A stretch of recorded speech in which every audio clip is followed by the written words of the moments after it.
আসসালামু আলাইকুম, welcome to Faiza mom USA. আশা করি সবাই ভালো আছেন। প্রতিদিন তো বাজার করি, সেটি আপনাদের সাথে শেয়ার করি, বাট কী কিনা হয় সেটা তো আর শেয়ার করা হয় না। তো ভাবলাম আজকে আপনাদের সাথে শেয়ার করি কী কী কিনেছি।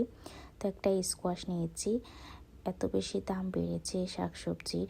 এখানে একটা পেয়ারা নিয়েছি, অল্প করে কাঁচামরিচ নিয়েছি, $4 করে এলপি কাঁচামরিচগুলোর দাম।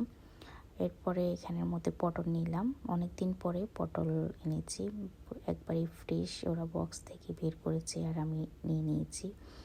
দাম বেশি তাই অল্প করে নিয়েছি। কোয়েল পাখির ডিম নিয়েছি, তারপরে স্ট্রবেরি নিয়েছি, স্ট্রবেরির দামও বেশি, $4 বক্স।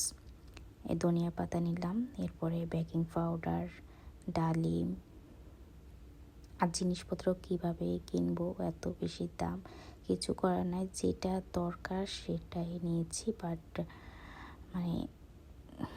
এখানে 3 প্যাকেট থাই স্যুপ নিয়েছি, কাপ নুডলস। গরুর মাংসের দাম এত বেশি, 2 পাউন্ড, এখানে আপনার 2 পাউন্ডের দামে এসেছে আপনার $13.5, $14 মতন প্রায়।